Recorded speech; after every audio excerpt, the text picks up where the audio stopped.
ਵਾਹਿਗੁਰੂ ਜੀ ਕਾ ਖਾਲਸਾ ਵਾਹਿਗੁਰੂ ਜੀ ਕੀ ਫਤਿਹ। ਮੈਂ ਤੁਹਾਡੀ ਹੋਸਟ ਨੀਲਮ ਕੌਰ ਮੈਂ ਟੀਵੀ 84 ਦੇ ਸਾਰੇ ਦਰਸ਼ਕਾਂ ਤੇ ਸਰੋਤਿਆਂ ਦਾ ਹਾਰਦਿਕ ਸਵਾਗਤ ਕਰਦੀ ਹਾਂ ਪ੍ਰੋਗਰਾਮ ਸੱਚੋ ਸੱਚ ਵਿੱਚ, ਜਿਹੜੇ ਇਸ ਪ੍ਰੋਗਰਾਮ ਨਾਲ ਦੇਸ਼ਾਂ ਵਿਦੇਸ਼ਾਂ ਤੋਂ ਜੁੜ ਚੁੱਕੇ ਨੇ। ਪ੍ਰੋਗਰਾਮ ਸੱਚੋ ਸੱਚ ਦੀ ਰੂਹਾਂ ਡਾਕਟਰ ਮਨਜੀਤ ਸਿੰਘ ਰੋਜ਼ਾਨਾ ਦੀ ਤਰ੍ਹਾਂ ਸਟੂਡੀਓ ਵਿੱਚ ਮੇਰੇ ਨਾਲ ਸ਼ਾਮਲ ਨੇ। ਆਓ ਨਾ ਮਿਲ ਕੇ ਅੱਜ ਦੇ ਅਹਿਮ ਇਸ਼ੂਜ਼ ਪਰ ਗੱਲਬਾਤ ਕਰਦੇ ਹਾਂ। जी डॉक्टर साहब वाहिगुरू जी का खालसा वाहिगुरू जी की फतेह। जी डॉक्टर साहब जी आनू प्रोग्राम सच्चो सच बहुत शुक्रिया जी। डॉक्टर साहब आज 19 जून 2019 5 हाड़ ਨਾਨਕਸ਼ਾਹੀ ਸੰਮਤ 551 ਦਾ ਦਿਨ ਹੈ ਤੇ ਡਾਕਟਰ ਸਾਹਿਬ ਪ੍ਰੋਗਰਾਮ ਸ਼ੁਰੂ ਕਰਨ ਤੋਂ ਪਹਿਲਾਂ ਅਸੀਂ ਆਪਣੇ ਦਰਸ਼ਕਾਂ ਤੇ ਸਰੋਤਿਆਂ ਨੂੰ ਹਮੇਸ਼ਾ ਤੋਂ ਦੱਸੀਏ ਵੀਅਰਸ, ਜੇ ਤੁਸੀਂ ਹੱਕ ਸੱਚ ਇਨਸਾਫ ਤੇ ਪੈਰਾ ਦਿੰਦਾ ਇੱਕੋ ਇੱਕ ਚੈਨਲ ਟੀਵੀ 84 ਨੂੰ ਦੇਖਣਾ ਚਾਹੁੰਦੇ ਹੋ ਤਾਂ ਤੁਸੀਂ ਦੇਖ ਸਕਦੇ ਹੋ Spectrum cable, RCN cable, Bell Fibe cable in Canada, roku, Jadoo box, ਸ਼ਾਵਾ, Facebook TV 84 ਦੀ ਐਪ ਰਾਹੀਂ online streaming and IP box ਤੇ ਤੁਸੀਂ TV 84 ਨੂੰ ਦੇਖ ਸਕਦੇ ਹੋ। ਵੀਅਰਸ, ਜੇ ਤੁਸੀਂ TV 84 ਨਾਲ ਜਾਂ ਪ੍ਰੋਗਰਾਮ ਸੱਚੋ ਸੱਚ ਨਾਲ Facebook ਰਾਹੀਂ ਜੁੜੇ ਹੋ ਤਾਂ ਇਸ ਨੂੰ ਵੱਧ ਤੋਂ ਵੱਧ ਲਾਈਕ ਕਰੋ ਤਾਂ ਸ਼ੇਅਰ ਕਰੋ ਅਤੇ ਨਾਲ ਹੀ YouTube ਤੇ ਸਬਸਕ੍ਰਾਈਬ ਕਰੋ। ਇਹ ਵੀ ਅਸੀਂ ਦਰਸ਼ਕਾਂ ਨੂੰ ਦੱਸ ਦਈਏ ਕਿ ਤੁਸੀਂ TV 84 ਦੀ ਐਪ ਨੂੰ ਐਂਡਰੋਇਡ ਐਂਡ ਐਪ ਸਟੋਰ ਤੇ ਡਾਊਨਲੋਡ ਕਰਕੇ TV 84 ਦੀ ਜੋ ਲਾਈਵ ਸਟ੍ਰੀਮ ਹੈ ਉਸ ਨੂੰ ਤੁਸੀਂ 24 ਆਵਰਸ ਦੇਖ ਸਕਦੇ ਹੋ। ਹੁਣ ਆਪਾਂ ਆਪਣੇ ਪ੍ਰੋਗਰਾਮ ਦੀ ਸ਼ੁਰੂਆਤ ਕਰਦੇ ਹਾਂ। ਜੋ ਅੱਜ ਦੇ ਅਹਿਮ ਇਸ਼ੂ ਨੇ ਉਹਨਾਂ ਉੱਪਰ ਆਪਾਂ ਜੋ ਪਹਿਲਾ ਇਸ਼ੂ ਹੈ ਅਸੀਂ ਡਾਕਟਰ ਸਾਹਿਬ ਕੋਲੋਂ ਉਹਨਾਂ ਦੇ ਵਿਚਾਰ ਸੁਣਦੇ ਹਾਂ। ਆਓ ਫਿਰ ਆਪਾਂ ਡਾਕਟਰ ਸਾਹਿਬ ਨਾਲ ਗੱਲਬਾਤ ਕਰੀਏ। ਜੀ ਡਾਕਟਰ ਸਾਹਿਬ ਕੀ ਕਹਿਣਾ ਚਾਹੋਗੇ? देखो, कबीर साहब का एक फरमान है, जो पड़ोसी के हुआ तू अपने भी जान जी, कि जेड़ा गवांढी दे नाल होया तू समझ भी तेरे नाल ही होया। बिल्कुल। हुण ज़ाहिर है कि जदों दुनिया भर दे विच इस वेले एक पासे नफरत बड़ी तेज़ हवा वांग चार चफेरे फैल रही है जी, उत्थे जिथे इंसानी कीमतां कदरां कीमतां दे विच कुछ साल पहला जदों world is a global village ये एक्सप्रैशन इस्तेमाल होनी शुरू हुई तो लगता सी कि दुनिया दे विच जिहड़ी शुरुआत सैकेंड वर्ल्ड वॉर तो बाद United Nations charter of human rights Canada दे विच फिर चार्टर ऑफ राइट्स 1980 दे नाल जिहड़ी एक वेव दुनिया च शुरू हुई। ਹੁਣ ਇਹ ਯੂਰਪੀਅਨ ਪਾਵਰਸ ਨਾਰਥ ਅਮਰੀਕਨਸ ਜਿਹੜੇ ਕਿ ਚੈਂਪੀਅਨ ਨੇ ਡੈਮੋਕ੍ਰੇਸੀ ਦੇ, ਮਲਟੀਕਲਚਰਲਿਜ਼ਮ ਦੇ ਔਰ ਮੁੱਢਲੇ ਹੱਕਾਂ ਦੇ, ਸਿਵਲ ਲਿਬਰਟੀਜ਼ ਦੇ, ਇਹ ਇਸ ਗੱਲ ਨੂੰ ਯਕੀਨੀ ਬਣਾਉਣਗੇ ਕਿ ਜਿਹੜੇ ਅਫਰੀਕਾ ਜਾਂ ਸਾਊਥ ਅਮਰੀਕਾ ਜਾਂ ਏਸ਼ੀਆ ਕੰਟੀਨੈਂਟਸ ਦੇ ਵਿੱਚ ਜਾਂ ਆਸਟ੍ਰੇਲੀਆ ਜਿੱਥੇ ਜਿੱਥੇ ਥੋੜ੍ਹੀ ਬਹੁਤ ਨਾ ਬਰਾਬਰੀ ਦੀ ਗੱਲ ਹੈ ਉਸ ਨੂੰ ਵੀ ਜਿਹੜਾ ਹੈ ਇਹ ਖਤਮ ਕਰਨਗੇ। ਔਰ ਸੱਚਮੁੱਚ ਇਹ ਪਲੈਨਟ, ਇਹ ਦੁਨੀਆ ਜਿਸ ਨੂੰ ਅਸੀਂ ਰੂਹਾਨੀ ਤੌਰ ਦੇ ਉੱਤੇ ਗੁਰੂ ਸਾਹਿਬ ਨੇ ਫਰਮਾਇਆ ਸੀ ਕਿ ਤਿਸ ਵਿੱਚ ਧਰਤੀ ਥਾਪ ਰੱਖੀ ਧਰਮਸਾਲ, ਤਿਸ ਵਿੱਚ ਜੀ ਜੁਗਤ ਕੇ ਰੰਗ ਤਿਨ ਕੇ ਨਾਮ ਅਨੇਕ ਅਨੰਤ, ਕਿ ਬਈ ਇਹ ਜਿਹੜੀ ਧਰਤੀ ਹੈ ਇਹ ਧਰਮ ਦੀ ਗੱਲ, ਰਾਈਟੀਅਸਨੈਸ ਦੀ ਗੱਲ, ਭਲੇ ਲੋਕਾਂ ਦੀ ਗੱਲ ਔਰ ਇਸ ਦੇ ਵਿੱਚ ਕੇਤੀਆ ਖਾਣੀ ਕੇਤੀਆ ਬਾਣੀ ਕੇਤੇ ਪਾਤ ਨਰਿੰਦ ਕਿ ਕਿੰਨੀਆਂ ਫਾਰਮਸ ਆਫ ਲਾਈਫ ਤੇ ਕਿੰਨੀਆਂ ਲੈਂਗੁਏਜਸ। ਇਸ ਸਭ ਦੇ ਬਾਵਜੂਦ ਅਲਟੀਮੇਟਲੀ ਕਨਸੈਪਟ ਜਿਹੜਾ 10ਵੇਂ ਪਾਤਸ਼ਾਹ ਦਾ ਅਸੀਂ ਦੁਹਰਾਉਂਦੇ ਹਾਂ, ਮਾਨਸ ਕੀ ਜਾਤ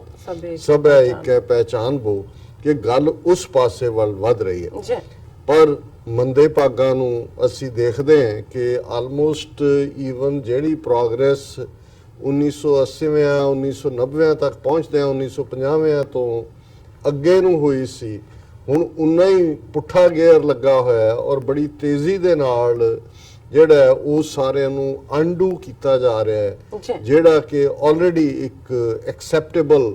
ਨਾਰਮ ਬਣ ਗਿਆ ਸੀ। ਔਰ ਲੱਗਦਾ ਸੀ ਕਿ ਵੀ ਦੁਨੀਆ ਦੇ ਵਿੱਚ ਨਾ ਹੁਣ ਕਿਤੇ ਕੋਈ ਟਰੈਵਲ ਕਰਨ, ਨਾ ਕਿਸੇ ਨੂੰ ਕੋਈ ਪੁੱਛੇਗਾ ਵੀ ਤੇਰਾ ਮਜ਼ਹਬ ਕੀ ਹੈ, ਨਾ ਕਿਸੇ ਤੇ ਕੋਈ ਆਪਣੀ ਇਬਾਦਤ ਕਰਨ ਦੇ ਹੱਕ ਤੇ ਛਾਪਾ ਹੋਏਗਾ, ਨਾ ਕਿਸੇ ਦੇ ਨਾਲ ਕੋਈ ਰੰਗ, ਨਸਲ, ਕਾਸਟ ਜਾਂ ਜਿਓਗ੍ਰਾਫੀਕਲ ਬੈਕਗਰਾਉਂਡ ਜਾਂ ਕੱਦ ਲੰਬਾ ਚੌੜਾ। ਰਾਦਰ ਜਦੋਂ 70s 80s ਦੇ ਵਿੱਚ ਗੇ, ਲੈਸਬੀਨਿਜ਼ਮ, ਦੂਸਰੀਆਂ ਤੀਸਰੀਆਂ ਗੱਲਾਂ ਨੇ ਵੀ ਜ਼ੋਰ ਫੜਿਆ ਕਿ ਜਿੱਥੇ ਐਕਸੈਪਟੈਂਸ ਹੋਣ ਲੱਗੀ, ਡੈਨਮਾਰਕ 'ਚ ਹੋਈ, ਕੈਨੇਡਾ 'ਚ ਹੋਈ, ਦੂਸਰੇ 'ਚ ਹੋਇਆ, ਫਿਰ ਵੀ ਹੋਇਆ ਕਿ ਚਲੋ ਸੈਕਸ਼ੂਅਲ ਓਰੀਐਂਟੇਸ਼ਨ ਵੀ ਜਿਹੜੀ ਹੈ ਕਿਸੇ ਨਾਲ ਕੋਈ ਡਿਸਕ੍ਰਿਮੀਨੇਸ਼ਨ ਦਾ ਕੋਈ ਕਾਰਨ ਨਹੀਂ ਬਣ ਰਹੀ ਔਰ ਜਿਹੜੀ ਉਹਨਾਂ ਦੇ ਖਿਲਾਫ ਵਾਇਲੈਂਸ ਸੀ ਜਾਂ ਉਹਨਾਂ ਦੇ ਖਿਲਾਫ ਜਿਹੜੀ ਹੈ ਹੇਟਰੇਡ ਸੀ ਜੀ। ਉਹ ਵੀ ਘਟਣੀ ਸ਼ੁਰੂ ਹੋਈ। ਬਿਲਕੁਲ ਪਰ ਅਸੀਂ ਦੇਖਦੇ ਹਾਂ ਵੀ ਕਿਵੇਂ ਬਹੁਤ ਕੁਝ ਜਿਹੜਾ ਹੈ ਉਹ ਭਾਵੇਂ 9/11 ਨੂੰ ਹੀ ਜੇ ਆਧਾਰ ਬਣਾਇਆ ਜਾਏ, 9/11 ਨਾਲ ਜੁੜਿਆ ਹੋਇਆ ਕਿ ਉਹ ਬਦਲਣਾ ਸ਼ੁਰੂ ਹੋਇਆ। ਜੀ ਹੁਣ ਚਾਹੀਦਾ ਤਾਂ ਇਹ ਸੀ ਕਿ ਜਿਹੜੀ 9/11 ਦੇ ਨਾਲ ਜੋ ਵੀ ਨੈਗੇਟਿਵਿਟੀ ਹੋਈ, ਜੇ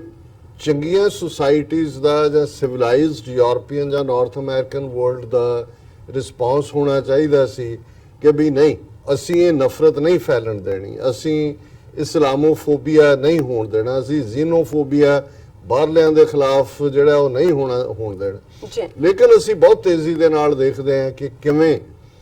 ਇਹ ਸਾਰੇ ਦੇ ਵਿੱਚ ਤਬਦੀਲੀ ਹੋਈ। 9/11 ਦਾ ਦਿਨ ਉਹਨੇ ਦੁਨੀਆ ਦੇ ਔਰ ਯੂਰਪ ਔਰ ਨਾਰਥ ਅਮਰੀਕਾ ਦੇ ਹਵਾਲੇ ਨਾਲ ਮੈਂ ਜ਼ਿਆਦਾ ਗੱਲ ਕਰਾਂਗਾ, ਜੀ ਕਿਉਂਕਿ ਅਲਟੀਮੇਟਲੀ ਇਕਨੋਮੀ ਵੀ ਇਹਨਾਂ ਦੇ ਕੋਲ ਵੱਡੀਆਂ ਨੇ, ਫੌਜੀ ਪਾਵਰਸ ਵੀ ਇਹੀ ਨੇ, ਵਰਲਡ ਵਾਰਸ ਵੀ ਇਹਨਾਂ ਨੇ ਹੀ ਕੀਤੇ, ਇਹੀ ਟ੍ਰੈਂਡ ਸੈਟਰ ਨੇ ਘੱਟੋ ਘੱਟ ਪਿਛਲੀਆਂ 2-3 ਸਦੀਆਂ ਤੋਂ, 18ਵੀਂ ਸਦੀ ਤੋਂ ਜਦੋਂ ਇਹਨਾਂ ਨੇ ਜਿਹੜਾ ਉਹ ਇੰਡਸਟਰੀਅਲ ਰੈਵੋਲੂਸ਼ਨ ਆਇਆ, ਫਿਰ ਸਾਇੰਸ ਦੀ ਤਰੱਕੀ ਹੋਈ। ਬਿਲਕੁਲ ਅਸੀਂ ਦੇਖਦੇ ਹਾਂ ਵੀ ਇੱਕਦਮ ਬਾਅਦ 2009/11 ਤੋਂ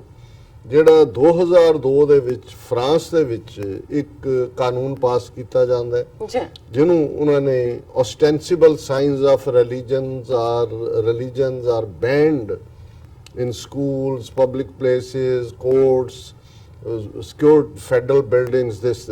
ਜੀ ਹੁਣ ਜ਼ਾਹਰ ਹੈ ਕਿ ਜਿਹੜਾ ਬੈਨਿੰਗ ਆਈ ਉਹਦੇ ਚ ਖਾਸ ਤੌਰ ਤੇ ਜਿਹੜੇ 4 ਮਜ਼ਹਬਾਂ ਦੀ ਗੱਲ ਕਰਦੇ ਆ, ਸਿੱਖਾਂ ਦੀ ਦਸਤਾਰ ਕਿ ਸਿੱਖ ਬੱਚੇ ਸਿਰ ਤੇ ਪਟਕਾ ਵੀ ਬੰਨ ਕੇ ਨਹੀਂ ਜਾ ਸਕਦੇ, ਜੀ ਕ੍ਰਿਸਚੀਅਨਸ ਦਾ ਕ੍ਰਾਸ, ਜ਼ਾਹਰ ਹੈ ਯਹੂਦੀਆਂ ਦਾ ਯਾਮੁਕਾ ਔਰ ਮੁਸਲਮਾਨ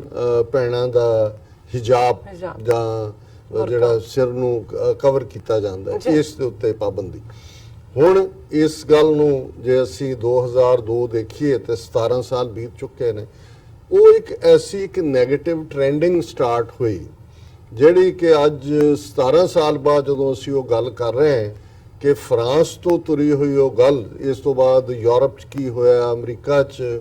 ਟਰੰਪ ਕੈਂਪੇਨਿੰਗ ਦੇ ਨਾਲ ਕੀ ਹੋਇਆ, ਉਹਦਾ ਵੀ ਅਸੀਂ ਜ਼ਿਕਰ ਕਰਾਂਗੇ। ਜੀ ਹੁਣ ਅਸੀਂ ਬੀਤੇ ਐਤਵਾਰ ਦੇਖਦੇ ਹਾਂ ਕਿ ਕੈਨੇਡਾ ਦੇ ਵੱਡੇ ਪ੍ਰੋਵਿੰਸ ਆਬਾਦੀ ਦੇ ਲਿਹਾਜ਼ ਨਾਲ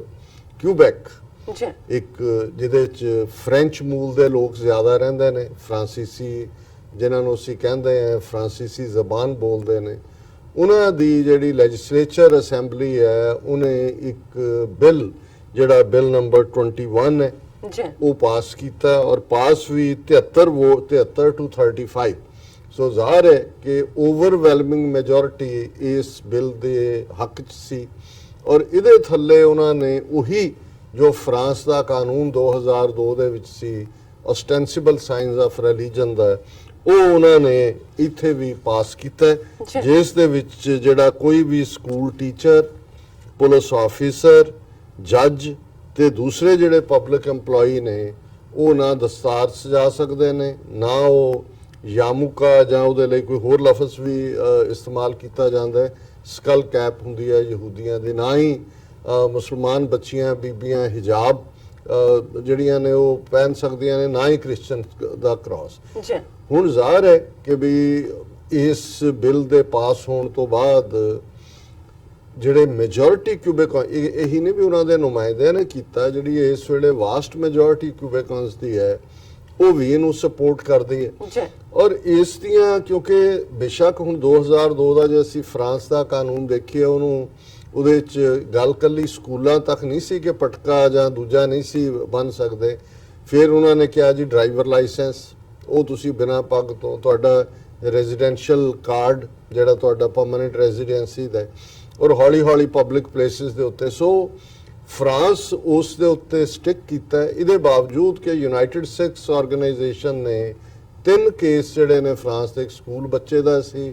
ਇੱਕ ਸ਼ਿੰਗਾਰਾ ਸਿੰਘ ਔਰਾਂ ਦਾ ਸੀ ਜਿਹੜਾ ਆਈਡੀ ਨੂੰ ਲੈ ਕੇ ਸੀ, ਉਹ ਉਹਨਾਂ ਨੇ ਈਵਨ ਹਿਊਮਨ ਰਾਈਟਸ ਕਾਉਂਸਲ ਦੇ ਵਿੱਚ ਉਹਨਾਂ 3 ਕੇਸਾਂ ਨੂੰ ਜਿੱਤਿਆ ਯੂਨਾਈਟਿਡ ਨੇਸ਼ਨਸ ਦੀ। ਲੇਕਿਨ ਕਿਉਂਕਿ ਯੂਨਾਈਟਿਡ ਨੇਸ਼ਨਸ ਦੇ ਕੋਲ ਕੋਈ ਫੌਜ ਤਾਂ ਹੈ ਨਹੀਂ ਜਾਂ ਉਹਦੀ ਕੋਈ ਲੀਗਲ ਸੈਂਕਟਿਟੀ ਇਸ ਕਿਸਮ ਦੀ ਨਹੀਂ ਹੈ, ਉਹ ਤਾਂ ਰਿਕਮੈਂਡਰੀ ਬਾਡੀ ਬਣ ਗਈ ਹੈ ਔਰ ਫਰਾਂਸ ਉੱਥੇ ਕੀ ਅੜਿਆ ਹੋਇਆ। ਔਰ ਉਹਦੇ 'ਚ ਅੱਜ ਹੀ ਜਦੋਂ ਮੇਰੀ 1 ਘੰਟੇ ਦਾ ਇੰਟਰਵਿਊ ਹੁੰਦਾ ਹੈ ਬੁੱਧਵਾਰ ਅੱਜ ਦੀ ਆਵਾਜ਼ ਪ੍ਰੋਗਰਾਮ ਤੇ, ਜਿਹਨੂੰ ਭਾਈ ਸੁਖਦੇਵ ਸਿੰਘ ਗਿੱਲ ਕੰਡਕਟ ਕਰਦੇ ਨੇ, ਉਹਨਾਂ ਨੇ ਵੀ ਇਸ ਇਸ਼ੂ ਦੇ ਉੱਤੇ ਗੱਲ ਕੀਤੀ ਹੈ। ਵੱਡਾ ਇਸ ਵੇਲੇ ਕਾਜ਼ ਆਫ ਕੰਸਰਨ ਹੈ, ਵਰੀ ਹੈ। ਜੀ ਔਰ ਮੈਂ ਉਸ 'ਚ ਵੀ ਕਿਹਾ, ਮੈਂ ਕਿਹਾ ਵੀ ਇੱਕ ਓਪਰਚੁਨਿਟੀ ਇੰਟਰਨੈਸ਼ਨਲ ਲੈਵਲ ਤੇ ਸਿੱਖਾਂ ਦੇ ਕੋਲ ਸੀ। ਅੱਜ ਅਸੀਂ ਜੋ ਫਰਾਂਸ 2002 ਚ ਹੋਇਆ, ਉਦੋਂ ਬਹੁਤਿਆਂ ਨੂੰ ਲੱਗਦਾ ਸੀ ਜੀ ਫਰਾਂਸ ਤੋਂ ਕੋਈ ਬਹੁਤੇ ਸਿੱਖ ਵੀ ਨਹੀਂ ਹੈਗੇ, 5000 ਨੇ ਨਾ ਹੋਏਗਾ। ਕ੍ਰਿਸਚੀਅਨ ਪ੍ਰਾਈਵੇਟ ਸਕੂਲਾਂ ਨੇ ਆਫਰ ਕਰ ਦਿੱਤਾ ਹੈ ਉਹਨਾਂ ਨੂੰ ਕਿ ਉਹ ਜਿਹੜਾ ਹੈ ਉੱਥੇ ਪੜ੍ਹ ਸਕਦੇ ਨੇ। ਜੀ ਬਹੁਤਿਆਂ ਨੂੰ ਲੱਗਦਾ ਸੀ ਕਿ ਵੀ ਇਹਦੇ ਨਾਲ ਕੋਈ ਬਹੁਤਾ ਫਰਕ ਨਹੀਂ ਪੈਣਾ, ਲੇਕਿਨ ਅਸੀਂ ਦੇਖਦੇ ਹਾਂ ਕਿ ਇਸ ਤੋਂ ਬਾਅਦ ਜਦੋਂ ਇਹ ਖਬਰਾਂ ਆਈਆਂ ਕਿ ਆਸਟਰੀਆ ਨੇ ਇਸ ਦੇ ਉੱਤੇ ਪਾਬੰਦੀ ਲਾ ਦਿੱਤੀ ਹੈ, ਇਹੀ ਉਸੇ ਲਾਈਨ ਦੇ ਉੱਤੇ। ਔਰ 2004 ਦੇ ਵਿੱਚ ਜਦੋਂ Manmohan Singh prime minister India ਦੇ ਵਿੱਚ ਬਣਿਆ, ਜੀ ਜ਼ਾਹਰ ਹੈ ਭਾਰਤ ਫਰਾਂਸ ਤੋਂ ਕਾਫੀ ਜਿਹੜੀ ਹੈ ਉਹ ਵੈਪਨਰੀ ਖਰੀਦਦਾ ਹੈ। ਹੁਣ ਵੀ ਰਾਫੇਲ ਡੀਲ ਫਰਾਂਸ ਦੇ ਨਾਲ ਹੀ ਕੀਤੀ ਹੈ। ਬਿਲਕੁਲ ਉਦੋਂ ਕਿਉਂਕਿ ਨਿਊਕਲੀਅਰ ਡੀਲ ਦੀ ਗੱਲ ਵੀ ਹੋਈ, ਅਮਰੀਕਾ ਨੇ ਡੀਲ ਅਮਰੀਕਾ ਨਾਲ ਕੀਤੀ, ਨਿਊਕਲੀਅਰ ਰਿਐਕਟਰ ਫਰਾਂਸ ਤੋਂ ਲਏ ਔਰ ਉਹਨਾਂ ਦੇ ਦੂਸਰੇ ਜਹਾਜ਼ ਵਰਥ ਬਿਲੀਅਨਸ ਆਫ ਡਾਲਰਸ। ਔਰ ਇਹ ਗੱਲ ਸਿੱਖਾਂ ਵੱਲੋਂ ਮੰਗ ਕੀਤੀ ਜਾ ਰਹੀ ਸੀ ਕਿ ਮਨਮੋਹਨ ਸਿੰਘ ਦੇ ਆਪਣੇ ਸਿਰ ਤੇ ਪੱਗ ਹੈ, ਉਹ ਫਰਾਂਸ ਦੇ ਜਿਹੜਾ ਪ੍ਰੈਜ਼ੀਡੈਂਟ ਹੈ ਉਸ ਦੇ ਨਾਲ ਜਦੋਂ ਡੀਲ ਕੋਈ ਵੀ ਕਰਨ ਤੋਂ ਪਹਿਲਾਂ ਇਹਨੂੰ ਐਜ਼ ਅ ਪ੍ਰੀ ਕੰਡੀਸ਼ਨ ਬਣਾਏਗਾ ਕਿ ਭਾਈ ਤੁਸੀਂ ਸਾਡੇ ਧਰਮ ਦੇ ਜਿਹੜਾ ਬੇਸਿਕ ਹੈ, ਇੱਕ ਜ਼ਮਾਨਾ ਸੈਕੰਡ ਵਰਲਡ ਵਾਰ 'ਚ ਪੱਗਾਂ ਬੰਨ੍ਹ ਕੇ ਸਿੱਖ ਫੌਜੀ ਸਭ ਤੋਂ ਅੱਗੇ ਨੇ ਫਰਾਂਸ ਨੂੰ ਲਿਬਰੇਟ ਕਰਾਉਣ ਦੇ ਲਈ, ਵੀ ਅਸੀਂ ਪੱਗਾਂ ਬੰਨ੍ਹ ਕੇ ਆ ਕੇ ਤੁਹਾਨੂੰ ਲਿਬਰੇਟ ਕਰਵਾ ਸਕਦੇ ਹਾਂ, ਸਾਡੇ ਬੱਚੇ ਪੱਗ ਬੰਨ੍ਹ ਕੇ ਤੁਹਾਡੇ ਸਕੂਲਾਂ 'ਚ ਨਹੀਂ ਜਾ ਸਕਦੇ। ਲੇਕਿਨ ਜਿਹਨੂੰ ਕਹਿੰਦੇ ਨੇ ਵੀ ਜਿਹੜੇ ਬੰਦੇ ਹੀ ਸਪਾਈਨਲੈਸ, ਗਟਲੈਸ, ਟੁੱਥਲੈਸ ਹੁੰਦੇ ਨੇ, ਵੀ ਪੰਜਾਬ ਦੇ ਸਿੱਖਾਂ ਦਾ ਜਾਂ ਪੰਜਾਬ ਦੇ ਮਸਲਿਆਂ ਬਾਰੇ ਤਾਂ ਉਹਨੇ ਕੀ ਕਰਨਾ ਸੀ ਬਾਬੂ ਨੇ। ਇਸ ਇਸ਼ੂ ਨੂੰ ਵੀ ਜਿਹੜਾ ਅੰਡਰ ਦਾ ਕਾਰਪੈਟ ਜ਼ਬਾਨੀ ਕਲਾਮੀ ਕਿ ਜੀ ਉਹ ਮਿਲ ਲਿਆ, ਉਹ ਐਂਬੈਸਡਰ ਨੇ ਮਿਲ ਲਿਆ, ਫਲਾਣਾ ਕਿਹਾ, we are seeing, we are looking, ਇਹ ਉਹ। ਔਰ ਉਹਦੇ ਨਾਲ ਇਹ ਸੀ ਕਿ ਇਹ ਜਿਹੜੇ ਇਸ ਕਿਸਮ ਦੇ ਲੋਕ ਨੇ, ਹਾਲਾਂਕਿ ਇਹਦੇ 'ਚ ਕੋਈ ਸ਼ੱਕ ਨਹੀਂ ਹੈ ਕਿ ਫਰਾਂਸ ਦੀ ਇੱਕ ਆਪਣੀ ਹਿਸਟਰੀ ਹੈ, ਜਦੋਂ ਕਿ ਇਹਨਾਂ ਦੀ ਕਿਸੇ ਜ਼ਮਾਨੇ 'ਚ ਫਰਾਂਸ ਕੈਥੋਲਿਕ ਚਰਚ ਦੇ ਪ੍ਰਭਾਵ ਥੱਲੇ ਸੀ। ਫਿਰ ਉਹਨਾਂ ਦਾ ਜਿਹੜਾ ਰੈਵੋਲੂਸ਼ਨ ਆਉਂਦਾ ਉਹਦੇ 'ਚ ਉਹ ਸਾਰੇ ਨੂੰ ਰਿਲੀਜਨ ਔਰ ਸਟੇਟ ਉਹਨੂੰ ਸੈਪਰੇਟ ਕਰਦੇ ਨੇ, ਜਿਹਨੂੰ ਜਿਹੜਾ ਉਹ ਲੈਸੈਤੇ ਦਾ ਨਾਂ ਦਿੱਤਾ। ਅਗਰ ਮੈਨੂੰ ਯਾਦ ਹੈ ਜਦੋਂ ਫਰਾਂਸ ਦੇ ਵਿੱਚ ਇਹ ਲਾਅ ਬਣਿਆ ਔਰ ਮੈਂ ਇੱਕ ਡੈਲੀਗੇਸ਼ਨ 11 ਡਿਫਰੈਂਟ ਆਰਗੇਨਾਈਜੇਸ਼ਨ ਸਿੱਖਾਂ ਦੀਆਂ, ਅਮਰੀਕਾ ਦੇ ਨੁਮਾਇੰਦਿਆਂ ਦੇ, ਉਹਨਾਂ ਦੇ ਨਾਲ ਫਰਾਂਸ ਦੇ ਐਂਬੈਸਡਰ ਨੂੰ ਅਸੀਂ ਵਾਸ਼ਿੰਗਟਨ ਡੀਸੀ 'ਚ ਮਿਲੇ। 1 ਘੰਟੇ ਦੀ ਮੁਲਾਕਾਤ ਸੀ, ਲਗਭਗ 1.5 ਪੌਣਾ 2 ਘੰਟਾ ਚੱਲੀ।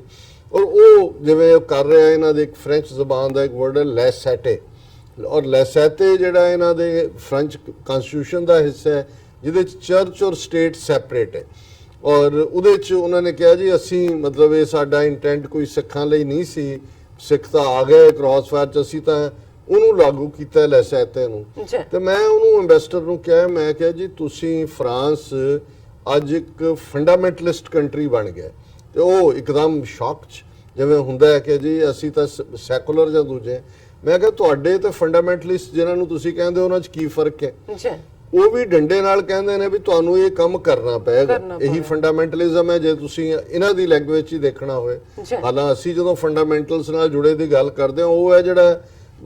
ਇਮਾਨਦਾਰੀ ਨਾਲ ਜਿਹੜੇ ਵੀ ਉਹਨਾਂ ਦੇ ਪ੍ਰਿੰਸੀਪਲ ਨੇ ਉਹਨਾਂ ਨੂੰ ਮੰਨਦਾ, ਪਰ ਇਹਨਾਂ ਨੇ ਇਹ ਡਿਫਾਈਨ ਕਰ ਦਿੱਤਾ, ਉਹਨੂੰ ਫੰਡਾਮੈਂਟਲਿਸਟ ਕਹਿ ਦਿਓ, ਉਹਨਾਂ ਨੂੰ ਤਾਲਿਬਾਨ ਕਹਿ ਦਿਓ। ਹੁਣ ਇੱਕ ਪਾਸੇ ਤਾਂ ਉਹ ਸੋਚ ਹੈ ਜਿਹੜੀ ਡੰਡੇ ਨਾਲ ਕਿਸੇ ਦੇ ਉੱਤੇ ਮਜ਼ਹਬ ਦੇ ਕਾਨੂੰਨ ਲਾਗੂ ਕਰਦੀ ਹੈ, ਤੇ ਮੈਂ ਕਿਹਾ ਜੀ ਤੁਹਾਡੇ 'ਚ ਕੀ ਫਰਕ? ਤੁਸੀਂ ਵੀ ਇੱਕ ਨਵਾਂ ਰਿਲੀਜਨ ਇਨਵੈਂਟ ਕਰ ਲਿਆ ਕਿ ਤੁਸੀਂ ਡੰਡੇ ਦੇ ਨਾਲ ਇਹ ਕਹਿਣਾ ਚਾਹੁੰਦੇ ਹੋ ਕਿ ਕੌਣ ਆਪਣਾ ਧਰਮ ਨਹੀਂ ਮੰਨੇ, ਔਰ ਉਹਨਾਂ ਦੇ ਉੱਤੇ ਤੁਸੀਂ ਪਾਬੰਦੀ ਲਾਈ ਹੈ। ਤੁਹਾਡੀ ਸੋਚ ਔਰ ਜਿਹਨਾਂ ਨੂੰ ਤੁਸੀਂ ਫੰਡਾਮੈਂਟਲਿਸਟ ਕਹਿੰਦੇ ਹੋ ਉਹਨਾਂ 'ਚ ਫਰਕ ਨਹੀਂ ਹੈ। ਔਰ ਇਹੀ ਵਰਤਾਰਾ ਜਿਹੜਾ ਅੱਜ ਅਸੀਂ ਦੇਖ ਰਹੇ ਕਿ ਇਸ ਕਾਨੂੰਨ ਦੇ ਪਾਸ ਹੋਣ ਤੋਂ ਬਾਅਦ ਬੇਸ਼ੱਕ ਬਿਆਨਬਾਜ਼ੀਆਂ ਹੋਈਆਂ ਨੇ, ਜਿਹੜੀ ਸਿਵਲ ਲਿਬਰਟੀਜ਼ ਵਾਲੇ ਨੇ, ਮੁਸਲਿਮ ਆਰਗੇਨਾਈਜੇਸ਼ਨਸ ਨੇ, ਵਰਲਡ ਸਿੱਖ ਆਰਗੇਨਾਈਜੇਸ਼ਨ, ਹੋਰਨਾਂ ਨੇ ਵੀ ਕਿ ਇਹਨੂੰ ਅਸੀਂ ਕੋਰਟ ਦੇ ਵਿੱਚ ਚੈਲੰਜ ਕਰਾਂਗੇ, ਸੁਪੀਰੀਅਰ ਕੋਰਟ ਕਿਊਬੈਕ। ਲੇਕਿਨ ਇਹਦੇ 'ਚ ਜਦੋਂ ਮੈਂ ਅੱਜ, ਕਿਉਂਕਿ 2 ਆਰਟੀਕਲ ਮੇਰੀਆਂ ਨਜ਼ਰਾਂ 'ਚੋਂ ਗੁਜ਼ਰੇ, ਮੈਂ ਇਹਨੂੰ ਬਹੁਤ ਕਲੋਜ਼ਲੀ ਤਾਂ ਪਹਿਲਾਂ ਨਹੀਂ ਸੀ ਮੋਨੀਟਰ ਕਰ ਰਿਹਾ, ਕਿਉਂਕਿ ਮੈਨੂੰ ਪਤਾ ਹੈ ਕਿਊਬੈਕ ਦੇ ਵਿੱਚ ਇਸ ਕਿਸਮ ਦਾ ਕੁਝ ਚੱਲ ਰਿਹਾ ਹੈ। ਕਿਊਬੈਕੋਇਨਸ ਦੀਆਂ ਆਪਣੀਆਂ ਵੀ ਪ੍ਰੋਬਲਮਸ ਰਹੀਆਂ ਨੇ ਮੇਨ ਸਟ੍ਰੀਮ ਕੈਨੇਡਾ ਦੇ ਨਾਲ। ਇਹੀ ਕਾਰਨ ਹੈ ਕਿ 2 ਵਾਰ ਪਿਛਲੇ ਦਹਾਕਿਆਂ ਦੇ ਵਿੱਚ 1980 ਦੇ ਵਿੱਚ ਔਰ 1995 ਦੇ ਵਿੱਚ ਜਿਹੜਾ ਉਹ ਕਿਊਬੈਕ ਦੇ ਵਿੱਚ ਰੈਫਰੈਂਡਮ ਹੋਇਆ ਕਿ ਉਹ ਕੈਨੇਡਾ ਦੇ ਨਾਲ ਰਹਿਣਾ ਚਾਹੁੰਦੇ ਨੇ ਜਾਂ ਕੈਨੇਡਾ ਦੇ ਨਾਲ ਨਹੀਂ ਰਹਿਣਾ ਚਾਹੁੰਦੇ। 80 ਦੇ ਪੀਰੀਅਡ ਤੇ ਮੈਂ ਅਰਾਊਂਡ ਨਹੀਂ ਸੀ, ਪਰ ਮੈਨੂੰ ਇੱਕ ਗੱਲ ਜਿਹੜੀ ਹੁਣ ਜਦੋਂ ਕਿ ਸਿੱਖਾਂ ਦੇ ਵਿੱਚ ਇੱਕ ਬੜੀ ਡਿਸਟਰਬੈਂਸ ਹੈ ਇਸ ਨੂੰ ਲੈ ਕੇ, ਜੀ ਕਿਉਂਕਿ ਕ੍ਰਾਸ ਜਾਂ ਹਿਜਾਬ ਜਾਂ ਯਾਮੁਕਾ ਜ਼ਰੂਰੀ ਨੇ ਜਿਹੜੇ ਉਹਨੂੰ ਕਰਦੇ, ਲੇਕਿਨ ਇਹ ਕੋਈ ਬੇਸਿਕਸ ਦੇ ਵਿੱਚ ਨਹੀਂ ਆਉਂਦਾ ਕਿ ਜਿਹਦੇ ਬਿਨਾ ਕੋਈ ਮੁਸਲਮਾਨ ਨਹੀਂ ਰਹੇਗਾ ਜਾਂ ਯਹੂਦੀ ਨਹੀਂ ਰਹੇਗਾ ਜਾਂ ਈਸਾਈ ਨਹੀਂ ਰਹੇਗਾ। ਸਿੱਖਾਂ ਦੇ ਮਾਮਲੇ 'ਚ ਤਾਂ ਸਾਡੇ ਕੋਲ ਚੋਇਸ ਹੀ ਕੋਈ ਨਹੀਂ। ਜੇ ਤੁਸੀਂ ਕੇਸ ਰੱਖੇ ਨੇ ਜਿਹੜੇ ਕਿ ਸਿੱਖ ਦੇ ਲਈ ਜ਼ਰੂਰੀ ਨੇ, ਪੱਗ ਦਾ ਹਿੱਸਾ ਹੈ, ਔਰ ਇਸ ਸਾਰੇ ਦੇ ਥੱਲੇ ਉਹ ਭਾਵੇਂ ਕਹੀ ਜਾਣ, ਜਿਵੇਂ ਫ੍ਰੈਂਚ ਐਮਬੈਸਡਰ ਕਹਿੰਦਾ ਸੀ ਕਿ ਜੀ ਸਾਡਾ ਟਾਰਗੇਟ ਉਹ ਨਹੀਂ ਸੀ, ਲੇਕਿਨ ਜ਼ਾਹਰ ਹੈ ਕਿ ਜਦੋਂ ਕਹਿ ਰਿਹਾ ਸੀ ਵੀ ਉਹਨਾਂ ਦਾ ਟਾਰਗੇਟ ਕੀ ਹੈ, ਕਿਉਂਕਿ ਫਰਾਂਸ ਦੁਨੀਆ ਦਾ ਇੱਕ ਐਸਾ ਦੇਸ਼ ਹੈ ਯੂਰਪ ਦੇ ਵਿੱਚ ਜਿੱਥੇ 6 ਮਿਲੀਅਨ ਮੁਸਲਮਾਨ ਰਹਿੰਦੇ ਨੇ, ਸਭ ਤੋਂ ਜ਼ਿਆਦਾ ਮੁਸਲਮਾਨ ਉੱਥੇ ਨੇ, ਔਰ ਕਿਉਂਕਿ ਫਰਾਂਸ ਦੀ ਹਕੂਮਤ ਮੋਰਾਕੋ ਦੇ ਉੱਤੇ ਵੀ ਰਹੀ ਔਰ ਮੋਰਾਕਨ ਮੁਸਲਮ ਵੱਡੀ ਗਿਣਤੀ ਦੇ ਵਿੱਚ ਨੇ। ਹੁਣ ਉਹ ਕਹਿਣਾ ਇਹ ਚਾਹੁੰਦਾ ਸੀ, ਔਰ ਇਸ ਗੱਲ ਨੂੰ ਜੇ ਅਸੀਂ ਹੇਟਡ ਦੇ ਲਿਹਾਜ਼ ਨਾਲ ਦੇਖੀਏ ਕਿ ਇਹ ਪੋਸਟ 9/11 ਇੱਕ ਪਾਸੇ ਤਾਂ ਫਰਾਂਸ ਨੇ ਇਰਾਕ ਵਾਰ ਨੂੰ ਸਪੋਰਟ ਨਹੀਂ ਕੀਤਾ ਜਿਹੜੀ ਬੁਸ਼ ਨੇ ਪੁਸ਼ ਕੀਤੀ, ਪਰ ਦੂਸਰੇ ਪਾਸੇ ਫਰਾਂਸ ਇਹ ਮੈਸੇਜ ਵੀ ਦੇਣਾ ਚਾਹੁੰਦਾ ਸੀ ਕਿ ਜੀ ਅਸੀਂ ਯੂਰਪ ਦੇ ਜਾਂ ਅਮਰੀਕਾ ਦੇ ਨਾਲ ਖੜੇ, ਔਰ ਨਤੀਜੇ ਦੇ ਤੌਰ ਤੇ ਇਹੀ ਜਿਹੜੀ ਨਫ਼ਰਤ ਦੀ ਲਾਈਨ ਜਾਂ ਇਸਲਾਮੋਫੋਬਿਕ ਔਰ ਜ਼ੀਨੋਫੋਬਿਕ ਵੇਵ ਹੈ ਉਹ ਅਸੀਂ ਫਰਾਂਸ ਦੀਆਂ ਚੋਣਾਂ 'ਚ ਵੀ ਦੇਖੀ ਕਿ ਬੜੀ ਮੁਸ਼ਕਲ ਦੇ ਨਾਲ ਜਿਹੜਾ ਹੁਣ ਬਣਿਆ ਇਹ ਥੋੜਾ ਆਫ ਦਾ ਸੈਂਟਰ ਜਿਹਨੂੰ ਲੈਫਟ ਵਾਲਾ ਕਹਿੰਦੇ ਨੇ ਉਹ ਸੀ, ਲੇਕਿਨ ਬਹੁਤ ਮੁਸ਼ਕਲ ਨਾਲ ਜਿੱਤੇ। ਇਸੇ ਤਰ੍ਹਾਂ ਅਸੀਂ ਯੂਰਪ ਦੇ ਬਾਕੀ ਮੁਲਕਾਂ ਦੇ ਵਿੱਚ ਟ੍ਰੈਂਡ ਦੇਖ ਰਹੇ ਹਾਂ। ਟਰੰਪ ਜਿਹਨੇ ਬਿਲਕੁਲ ਨਫ਼ਰਤ ਦੇ ਉੱਤੇ, ਇਸਲਾਮੋਫੋਬੀਆ ਔਰ ਜ਼ੀਨੋਫੋਬੀਆ ਦੇ ਉੱਤੇ ਆਪਣਾ ਕੈਂਪੇਨ ਕੀਤਾ, ਉਹ ਆਲਮੋਸਟ ਦੁਬਾਰਾ ਉੱਥੇ ਕੀ ਖੜੇ ਆ ਕੇ। ਔਰ ਇਹਦੇ ਨਾਲ ਕੈਨੇਡਾ 'ਚ ਅਸੀਂ ਦੇਖ ਰਹੇ ਹਾਂ ਕਿ ਕਿਵੇਂ ਜਿਹੜੇ ਰਾਈਟ ਵਿੰਗਰ ਨੇ, ਕਿਉਂਕਿ ਲਿਬਰਲ ਦਾ ਦੌਰ ਜਾਂ ਦੂਸਰਾ ਉਹ ਤਾਂ ਆਪਣੀ ਥਾਂ ਤੇ ਰਿਹਾ, ਕਿਉਂਕਿ ਜਸਟਿਨ ਟਰੂਡੋ ਨੇ ਜਿੱਥੇ ਬਹੁਤ ਲਿਬਰਲ ਐਟੀਟਿਊਡ ਦਿੱਤਾ ਹੈ ਬਾਹਰਲਿਆਂ ਨੂੰ, ਸੀਰੀਆ ਦੇ ਵਿੱਚ ਸਿਵਲ ਵਾਰ ਉਹਨਾਂ ਨੂੰ ਵੈਲਕਮ ਕਰਨਾ, ਈਵਨ ਅਫਗਾਨ ਸਿੱਖਾਂ ਨੂੰ ਵੈਲਕਮ ਕਰਨਾ, ਔਰ ਦੂਸਰਾ ਲੇਕਿਨ ਇਸ ਸਭ 'ਚੋਂ ਅਸੀਂ ਦੇਖ ਰਹੇ ਹਾਂ ਕਿ ਜਿਹੜੀ ਰਾਈਟ ਵਿੰਗਰ ਲਾਈਨ ਹੈ ਉਹ ਬੜੀ ਤੇਜ਼ੀ ਦੇ ਨਾਲ ਉਹਨਾਂ ਦੀ ਗਿਣਤੀ ਦੇ ਵਿੱਚ ਵਾਧਾ ਹੋ ਰਿਹਾ। ਅਕਤੂਬਰ ਦੇ ਵਿੱਚ ਚੋਣਾਂ ਹੋਣੀਆਂ ਨੇ, ਸੋ ਜ਼ਾਹਰ ਹੈ ਕਿ ਵੀ ਇਹ ਜਿਹੜੇ ਕਿਊਬੈਕ ਦੀ ਰਾਈਟ ਵਿੰਗਰ ਲਾਈਨ ਵਾਲੇ ਨੇ, ਭਾਵੇਂ ਫ੍ਰੈਂਚ ਲਾਈਨ ਵਾਲੇ, ਉਹ ਇਸ ਚੋਂ ਪੋਲੀਟੀਕਲ ਮਾਈਲੇਜ ਵੀ ਕੱਢਣਾ ਚਾਹੁੰਦੇ ਨੇ। ਕੈਨੇਡਾ ਦੀ ਕੰਜ਼ਰਵੇਟਿਵ ਪਾਰਟੀ ਵੀ ਜਿਹੜੀ ਹੈ, ਔਰ ਇਹ ਗੱਲ ਕੱਲੀ ਇਹ ਨਹੀਂ ਹੈ ਕਿ ਉਹਦੇ 'ਚ ਹਾਲਾਂ ਲਾ ਦੇ ਮੁਤਾਬਕ ਜਿਹੜੇ ਹੁਣ ਉਹਦੇ 'ਚ ਇੰਪਲੋਇਡ ਨੇ ਜਾਂ ਦੂਜੇ ਨੇ ਉਹਨਾਂ ਦੀ ਪੋਜੀਸ਼ਨ ਰਹੇਗੀ, ਉਹਨਾਂ ਨੂੰ ਪ੍ਰਮੋਟ ਨਹੀਂ ਕਰਨਗੇ, ਪਰ ਇਹ ਆਪਣੇ ਆਪ 'ਚ ਜਦੋਂ ਤੁਸੀਂ ਧਰਮ ਤੇ ਪਾਬੰਦੀ ਲਾਉਣ ਦੀ ਗੱਲ ਕਰਦੇ ਹੋ ਉਸ 'ਚੋਂ ਫਿਰ ਰੇਸਿਜ਼ਮ ਨਿਕਲਦਾ ਹੈ,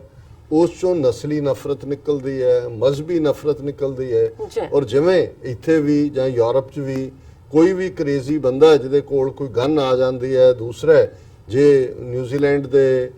ਜਿਹੜਾ ਚਰਚ ਸਿਟੀ ਦੇ ਵਿੱਚ 2 ਮਸੀਤਾਂ ਦੇ ਉੱਤੇ ਹਮਲਾ ਹੁੰਦਾ ਹੈ, ਜਾਂ ਫਿਰ ਰਿਵੈਂਜ ਦੇ ਵਿੱਚ ਕਿਤੇ ਕੋਈ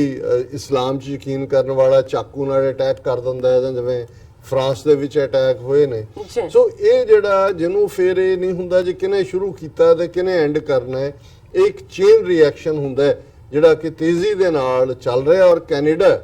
ਜਿਹੜਾ, ਜੇ ਮੈਂ ਸਿੱਖ ਐਂਗਲ ਤੋਂ ਦੇਖਾਂ ਕਿ ਅਸੀਂ ਹਮੇਸ਼ਾ ਹੀ ਜਦੋਂ ਕੈਨੇਡਾ ਦੇ ਵਿੱਚ ਪ੍ਰਾਪਤੀਆਂ ਦੀ ਗੱਲ ਕਰਦੇ ਰਹੇ ਵੀ ਕਦੇ ਕਾਮਾਗਾਟਾ ਮਾਰੂ ਕੈਨੇਡਾ ਦੇ ਸ਼ੋਰਸ ਦੇ ਉੱਤੇ ਆਇਆ, ਵਾਪਸ ਮੋੜ ਦਿੱਤਾ ਸੀ,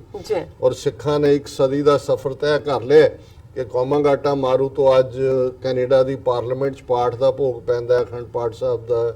14-15 MP ਨੇ, 4 ਮਿਨਿਸਟਰ ਨੇ, ਔਰ ਕੈਨੇਡਾ ਦੀ ਤੀਸਰੀ ਵੱਡੀ ਪਾਰਟੀ ਜਿਹੜੀ ਹੈ NDP, ਉਹਦਾ ਪ੍ਰੈਜ਼ੀਡੈਂਟ ਇੱਕ ਜਗਮੀਤ ਸਿੰਘ ਬਣੇ ਨੇ। ਸੋ ਇੱਕ ਪਾਸੇ ਕੈਨੇਡਾ ਨੂੰ ਅਸੀਂ ਮਲਟੀਕਲਚਰਲਿਜ਼ਮ, ਮਲਟੀ ਫੇਥ ਦਾ ਇੱਕ ਆਈਡੀਅਲ ਦੇ ਤੌਰ ਤੇ ਪ੍ਰੈਜ਼ੈਂਟ ਕਰ ਰਹੇ ਸੀ, ਲੇਕਿਨ ਆਲ ਆਫ ਅ ਸਡਨ ਇਸ ਡਿਵੈਲਪਮੈਂਟ ਨੇ ਉਹ ਸਾਰੇ ਨੂੰ ਡੀਰੇਲ ਕਰ ਦਿੱਤਾ ਹੈ, ਔਰ ਇਹ ਸਾਰੇ ਨੇ ਇੱਕ ਫਿਕਰਮੰਦੀ ਵਿੱਚ ਸਾਰੇ ਪਾਸੇ ਪੈਦਾ ਕੀਤੀ ਹੈ। ਔਰ ਇਸ ਮੁੱਦੇ ਦੇ ਉੱਤੇ ਨਿਊਯਾਰਕ ਟਾਈਮਜ਼ ਨੇ ਜਿਹੜਾ ਕੱਲ ਇੱਕ article Quebec bans religious symbols in some public sector jobs, ਸੋ ਇਹ ਸਾਡੇ ਮਿੱਤਰ ਮੁਵਾਇਦ ਹੁਸੈਨ ਜਿਹੜੇ ਕਦੇ ਈਸਟਰਨ ਟਾਈਮ ਅਖਬਾਰ ਕੱਢਦੇ ਸੀ, ਹੁਣ ਵੀ ਪ੍ਰੋਮਿਨੈਂਟ ਵਕੀਲ ਵੀ ਨੇ, ਉਹਨਾਂ ਨੇ ਸਾਨੂੰ ਭੇਜਿਆ, ਔਰ ਇਸ ਦੇ ਵਿੱਚ ਮੈਂ ਆਲਮੋਸਟ ਜੋ ਡਿਸਕਸ ਕੀਤਾ ਉਹੀ ਇਸ ਆਰਟੀਕਲ ਦਾ ਲੁਬੇ ਲਬਾਬ ਹੈ। ਔਰ ਇਹ ਜਿਹੜਾ ਉਹਦੇ 'ਚ ਜਿਹੜਾ ਫਿਕਰ ਦਾ ਵੀ ਇਜ਼ਹਾਰ ਕੀਤਾ ਗਿਆ ਕਿ ਵੀ ਇਸ ਸਾਰੇ ਦੇ ਨਾਲ ਇਹ ਆਉਣ ਵਾਲੇ ਪੀਰੀਅਡ ਦੇ ਵਿੱਚ ਇਹ ਦੂਜਿਆਂ ਦੇ ਲਈ ਵੀ ਦੂਸਰੇ ਪ੍ਰੋਵਿੰਸਸ 'ਚ ਵੀ ਹੇਟਰੇਡ ਔਰ ਜਿਹੜੀ ਹੈ ਹੀਟ ਕ੍ਰਾਈਮ 'ਚ ਵਾਧਾ ਹੋਏਗਾ। ਜੀ। ਔਰ ਇਹ ਗੱਲ ਕੱਲੇ ਇੱਥੋਂ ਤੱਕ ਨਹੀਂ ਰੁਕੀ, ਦੂਸਰਾ ਉਸੇ ਦਿਨ ਹੀ ਜਿਹੜਾ ਦੂਸਰਾ ਲੈਜਿਸਲੇਸ਼ਨ, ਕਿਉਂਕਿ ਕਿਊਬੈਕ ਇੱਕ ਮਾਮਲੇ ਦੇ ਵਿੱਚ ਕਦੇ ਲਿਬਰਲ ਵੀ ਸੀ ਜਦੋਂ ਕਿ ਅਸਾਈਲਮ ਕੇਸਿਸ ਦੀ ਗੱਲ ਸੀ, ਔਰ ਮੈਨੂੰ ਯਾਦ ਹੈ ਕਿ ਬਹੁਤ ਸਾਰੇ ਭਾਵੇਂ ਜਿਹੜੇ ਸਰੀ ਰਹਿੰਦੇ ਸੀ ਜਾਂ ਟੋਰਾਂਟੋ ਉਤਰਦੇ ਸੀ ਉਹ ਮੌਂਟਰੀਆਲ ਜਾਂਦੇ ਸੀ, ਉੱਥੇ ਉਹਨਾਂ ਨੇ ਅਸਾਈਲਮ ਜਿਹੜੀ ਹੈ ਅਪਰੂਵ ਕਰਾਉਣ ਦੇ ਲਈ। ਔਰ ਇਸੇ ਤਰ੍ਹਾਂ ਉਹਨਾਂ ਦੀਆਂ ਯੂਨੀਵਰਸਿਟੀਆਂ ਜਿਵੇਂ ਮੈਗਲ ਯੂਨੀਵਰਸਿਟੀ ਇੱਕ ਬੜੀ ਪ੍ਰੋਮਿਨੈਂਟ ਯੂਨੀਵਰਸਿਟੀ ਹੈ, ਉੱਥੋਂ ਸਟੂਡੈਂਟ ਆਉਂਦੇ ਸੀ ਜਾਂ ਆਉਂਦੇ ਨੇ, ਔਰ ਉਹ ਉਹਨਾਂ ਨੂੰ ਬੜਾ ਕੁਇਕ ਸੀ ਫ੍ਰੈਂਚ ਸਿੱਖ ਲਓ ਤੇ ਕੈਨੇਡੀਅਨ ਸਿਟੀਜ਼ਨ, ਕਿਉਂਕਿ ਕੈਨੇਡਾ 'ਚ ਇਮੀਗ੍ਰੇਸ਼ਨ ਫੈਡਰਲ ਸਬਜੈਕਟ ਨਹੀਂ ਹੈ ਉਸ ਲੈਵਲ ਤੇ, ਕਿਊਬੈਕ ਦੇ ਆਪਣੇ ਹਕੂਕ ਨੇ। ਔਰ ਇਸ ਸਾਰੇ ਦੇ ਵਿੱਚ ਜਿਹੜਾ ਪਾਰਟ ਹੈ ਹੁਣ ਉਹਨਾਂ ਨੇ ਉਸੇ ਦਿਨ ਹੀ ਜਿਹੜਾ ਇੱਕ ਹੋਰ ਓਵਰਹਾਲ ਇਮੀਗ੍ਰੇਸ਼ਨ ਪਾਲਿਸੀ ਦੇ ਨਾਂ ਥੱਲੇ ਉਹਨਾਂ ਨੇ ਇੱਕ ਬਿੱਲ ਪਾਸ ਕੀਤਾ ਜਿਹਦੇ ਥੱਲੇ ਉਹਨਾਂ ਨੇ 16,000 ਇਮੀਗ੍ਰੇਸ਼ਨ ਐਪਲੀਕੇਸ਼ਨਸ ਕੈਂਸਲ ਕਰ ਦਿੱਤੀਆਂ। Legislation would affect about 50,000 people and force some immigrants who have been waiting in limbo for years to apply again. 50,000 ਬੰਦੇ ਇਫੈਕਟਡ ਹੋਣਗੇ ਔਰ ਜਿਹੜੇ ਨੇ ਉਹਨਾਂ ਨੂੰ ਦੁਬਾਰਾ ਅਪਲਾਈ ਕਰਨਾ ਪਏਗਾ। ਔਰ ਇਹਦੇ ਥੱਲੇ ਵੀ ਉਹਨਾਂ ਨੇ ਪ੍ਰੀ ਰੈਕੁਇਜ਼ਿਟ ਦੇ ਨਾਂ ਥੱਲੇ ਕਰ ਦਿੱਤਾ ਫ੍ਰੈਂਚ ਵੈਲਿਊਜ਼, ਫ੍ਰੈਂਚ ਕਲਚਰ, ਇਹ ਉਹ। ਔਰ ਇਸ ਸਾਰੇ ਦੇ ਉੱਤੇ ਜ਼ਾਹਰ ਹੈ ਕਿ ਵੀ ਇਸ ਦੇ ਉੱਤੇ ਮੌਂਟਰੀਆਲ ਦੇ ਵਿੱਚ ਵੀ ਵੱਡੇ ਪ੍ਰੋਟੈਸਟ ਹੋਏ ਨੇ। ਔਰ ਜਿਵੇਂ ਇੱਕ ਸਾਈਨ ਤੇ ਸੀ ਕਿ it's what's in my head not on my head that matter, ਮੇਰੇ ਦਿਮਾਗ ਦੇ ਅੰਦਰ ਕੀ ਹੈ ਇਹ ਮੈਟਰ ਕਰਦਾ, ਨਾ ਕਿ ਮੇਰੇ ਸਿਰ ਦੇ ਉੱਤੇ ਕੀ ਹੈ। ਔਰ ਇਹਦੇ ਨਾਲ ਹੀ ਜਿਹੜੀ ਕੈਥਰੀਨ ਮੈਕੈਂਜੀ ਜਿਹੜੀ ਲੀਡ ਲਾਇਰ ਹੈ ਇਸ ਗਰੁੱਪ ਦੀ, ਉਹਨੇ ਕਿਹਾ ਕਿ this government is introducing a law that tramples on the rights of thousands of people. This bill is passed on the same forces of populism we are seeing in United States and Europe, the fear of the other. ਇਹ ਅਸਲੀ ਗੱਲ ਹੈ ਕਿ ਜਿਹੜਾ trend America Europe 'ਚ ਹੈ, Canada ਇਸ ਤੋਂ ਬਚਿਆ ਹੋਇਆ ਸੀ ਕਿ ਦੂਸਰੇ ਦਾ ਜਿਹੜਾ ਖੌਫ ਉਹਦੇ ਥੱਲੇ ਅਸੀਂ ਇੱਕ ਉਸ ਕਿਸਮ ਦਾ ਇੱਕ ਟ੍ਰੈਂਡ ਸੈੱਟ ਹੋ ਰਿਹਾ ਹੈ ਜਿੱਥੇ ਕਿ ਅਗੇਨ ਜਿਹੜੀ ਨਫ਼ਰਤ 'ਚੋਂ ਫਿਰ ਜੰਗਾਂ ਨਿਕਲਦੀਆਂ ਨੇ, ਜਿਹਨਾਂ ਨਫ਼ਰਤ 'ਚੋਂ ਵਾਇਲੈਂਸ ਨਿਕਲਦੀ ਹੈ, ਹਿੰਸਾ ਨਿਕਲਦੀ ਹੈ। ਔਰ ਇਹਨੂੰ national council of Canadian Muslims, Canadian civil liberties association, ਇਹ ਸਾਰੇ ਜਿਹੜੇ ਨੇ ਇਹਨੂੰ ਕੁਬੈਕ ਸੁਪੀਰੀਅਰ ਕੋਰਟ ਦੇ ਵਿੱਚ ਚੈਲੰਜ ਕਰ ਰਹੇ ਨੇ। ਪਰ ਜਿਹੜੇ ਬਿੱਲ ਨੂੰ ਪਾਸ ਕਰਵਾਉਣ ਵਾਲੇ ਨੇ ਉਹਨਾਂ ਨੇ, ਜਿਵੇਂ ਉਹ ਰੈਂਟਾ ਸਿੱਖ ਨੇ, ਰੈਂਟਾ ਮੁਸਲਿਮ ਵੀ ਇੱਕ ਲੇਡੀ ਲੱਭੀ ਹੈ ਜਿਹੜੀ ਮੌਂਟਰੀਆਲ ਟਿਊਨੀਸੀਆ ਤੋਂ ਆਈ ਹੈ, ਉਹਨੇ ਕਿਹਾ ਜੀ ਮੈਂ ਉੱਥੋਂ ਜਿਹੜਾ ਉਹ ਇਸਲਾਮਿਕ ਪ੍ਰੈਸ਼ਰ ਤੋਂ ਬਚ ਕੇ ਆਈ ਹਾਂ, ਜਿਹੜੇ ਜੱਜ ਦੇ ਸਿਰ ਦੇ ਉੱਤੇ ਜਿਹੜਾ ਉਹ ਇਸਲਾਮਿਕ ਹੈ ਜਾਂ ਹਿਜਾਬ ਹੈ ਉਹ ਮੈਨੂੰ ਕਿਵੇਂ ਇਨਸਾਫ ਦੇਗੀ, ਉਹ ਹੋਮੋਸੈਕਸ਼ੂਅਲ ਨੂੰ ਕਿਵੇਂ ਦੇਗੀ, ਜਿਵੇਂ ਉਹ ਜਸਟੀਫਾਈ ਕਰਨ ਦੇ ਲਈ ਕਰਦੇ ਨੇ। ਔਰ ਇਹ ਜਿਹੜਾ ਹੁਣ ਇਸ ਦੀ ਜਿਹੜੀ ਕਾਨੂੰਨੀ ਪ੍ਰੋਬਲਮ ਹੈ, ਬੇਸ਼ੱਕ ਇਹ ਕਿਊਬੈਕ ਸੁਪੀਰੀਅਰ ਕੋਰਟਸ ਚੈਲੰਜ ਹੋ ਰਿਹਾ ਹੈ, ਪਰ ਜਦੋਂ 1982 ਦੇ ਵਿੱਚ ਇਹਨਾਂ ਨੇ ਚਾਰਟਰ ਆਫ ਰਾਈਟਸ ਪਾਸ ਕੀਤਾ ਕੈਨੇਡਾ ਦਾ, ਜਿਹੜਾ ਅਮਰੀਕਾ ਦੇ ਬਿੱਲ ਆਫ ਰਾਈਟਸ ਦੇ ਪੈਰਲਲ ਦੇ ਉੱਤੇ ਕੁਝ ਸੂਬੇ ਜਿਹੜੇ ਨੇ ਉਹ ਰਿਲੈਕਟੈਂਟ ਸੀ ਉਹਨੂੰ ਪਾਸ ਕਰਨ 'ਚ।